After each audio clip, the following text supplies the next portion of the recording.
What's going on? Today I'm going to be showing us and going over as a review Ars Alchimia by TMG. This game is great. I haven't played a worker placement in quite a while, to be honest. The last worker placement I really enjoyed, it was also a really cool luck of the draw, was Orleans. And prior to that, I want to say Lords of Waterdeep. So it's really nice to kind of get back into this genre because I haven't been playing it that often. Most of the time it's really expensive genre to get into. A lot of the games are about $60, $70, if that. And it was nice to get a hold of one of these.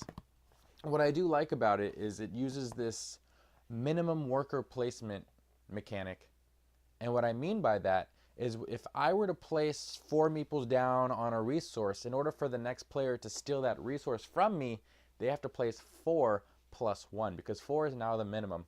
I think it's a really cool concept because it kind of really strengthens your strategy. Like, how many do I really want to place here versus do I want to place here? Like, what's more important to me? Anyways, let's show you how to play it and come back to see how I feel about it. This game is pretty simple. It's just a little hard to understand. But once you get it down, it kind of just all flows. So let's get started with the resources. We have the dice, the player board with all the resource management, yeah. So you know what you have. We have the orders, which is rank C, rank B, rank A. And we also have locations, where you get the resources. Okay. On the other side of the board, we have assistants, and we have forges. Assistants can help, with special abilities and such, and forges are pretty much the actions you're allowed to take that turn. What am I going to do on my first turn? Keep in mind, as the first player, I have 9 meeples, plus 1 extra meeple for going first. Well, let's take a look at what I can grab. Looks like this looks like a really good card because it needs three blue resources in order to get. And let's look at our orders or our locations. Locations show green and red, so maybe that's not the best idea. This looks like a good order because I can get the red resources right away. I could wait for the blue and white resources. So I think I'm going to do that. Now, when I place my workers, in order to make sure that my opponents don't take my orders, I have to put a lot of workers, because in order for him to take it, he needs to place as many workers as I've put plus 1. So my number is the minimum, then he has to add more. So just to make sure he doesn't take it, let's go ahead and put 4 on there. I think that's a pretty good amount. No, let's do 5. Since it's a 2-player game, I need to really manage my workload here. Now, let's go 4 because I need to put some meeples on that there. Now I also need the forge. He wants to go to the forge with the most abilities that he can, the action points that he can use. So I'm just not going to even risk it because I really need to delegate my resources in other ways. So I'm going to place that there. I'm going to place my last meeple with the resources. Now I end my turn and player 2 starts his turn. So player 2, since he's going second, it's 2 people. So give him the 2 people, and he starts delegating. So he sees 4 players here. He really doesn't want that. That's a lot of work. So I think he's just going to play it safe, place 2 meeples there just to get some green resources going. Then he's going to place 2 meeples here, and 2 meeples here, so he can get those resource cards. Now you have to finish them. There is an issue when you don't finish them. He's looking over here at this assistant because he wants to roll a perfect forge, and he's going to place the rest on his forge. So now that we've all delegated our resource or meeples, let's go ahead and collect. So on my turn, I'm going to collect 2 reds right off the bat. So let's go ahead and fill that in on my board. 2 red resources. But I can also roll for a bonus. Bonus is 4. So since I have 4 meeples on there, as long as I roll, I need to roll a 4 and above. But since I have 4 meeples on there, I can roll from a 2, because each meeple that is above the minimum will add to the dice roll. So I rolled a 3, which wasn't exactly 4, but 4, 5, 6. So regardless, I have enough to get that bonus resource. Let's go ahead and get myself that bonus resource. Now I also get this order here, so I'm going to take the order, and of course I'm going to put it in the order area on my board. And I also am at the forge. So instead of taking my actions to pay off that order, I'm just going to go ahead and transmute some elixirs. As you can see on my board here, for every 2 resources I have, I could turn one into an elixir. So I'm going to turn 2 of my reds into 1 elixir. Elixirs can be used for anything, really. And I'll end my turn. Player 2 goes. Player 2 is getting 3 resources right off the bat, so let's go ahead and put that here, or 2 resources. Oops.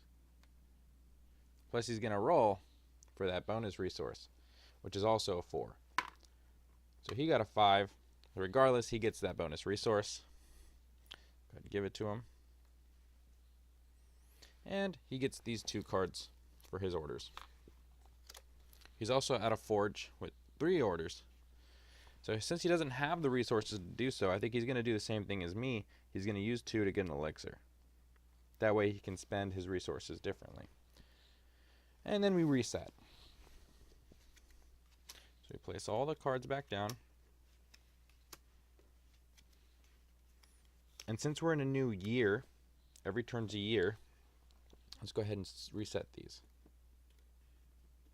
Now keep in mind, you can always go for a face down card. You don't have to just stick to the 2 you see. It's a random. You won't know what's there.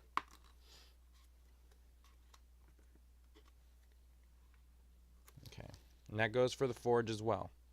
And the assistant. So he did get an assistant too. I forgot about that. This assistant's great. So whenever he rolls a perfect at the forge, he gets to do another transmutation. Now, I forgot to roll for the perfects on the forge. As you can tell, there's a lot to this game. But it's okay. The reason why I forgot was because we didn't use the resources to pay off any orders. We just did it to transmute elixirs. To transmute elixirs. So keep that in mind. You don't need to roll bonuses, or you don't roll bonuses if you're just transferring to elixirs. So he's going to keep this assistant with him.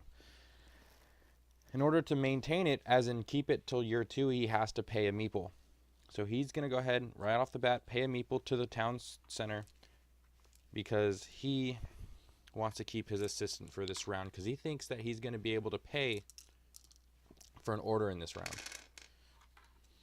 So once again, so since everything resets, I'll go again.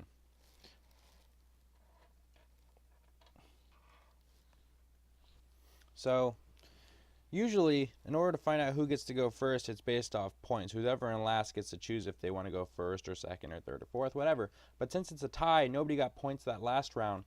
The person who went last first, or the person who went last, which is the purple team, now has to go first. So they're going to delegate their resources out. And then I'll delegate my resources. And then we just continue doing this. Eventually you'll have resources that pay off using the transmutation orders. So each one of these is an action. So let's say I had enough resources to pay off one of my orders. I would use that, pay my resources, and then turn in my order for points, and then I'd move my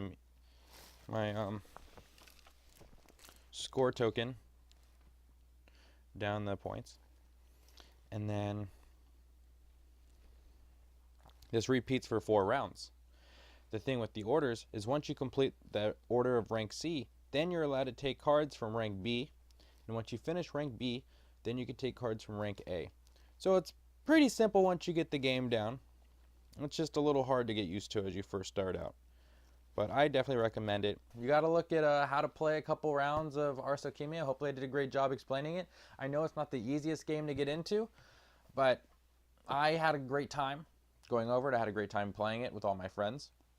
And it definitely is something that I think people could really get into. It's not too hard to play. It's very fluid gameplay. I mean, the pacing's not too bad. It's a worker placement, so you can expect it to kind of go a little slower. And I think there are enough ways to get points where it doesn't kind of get stale. Whether you're filling in orders or getting bonus points from the forge. I think the assistants are a really cool idea, especially because if you need them, again, you have to pay for it using a worker, which is very valuable in this game because it works off of a whole minimum worker placement experience. And it's a really fun time. So thanks for watching.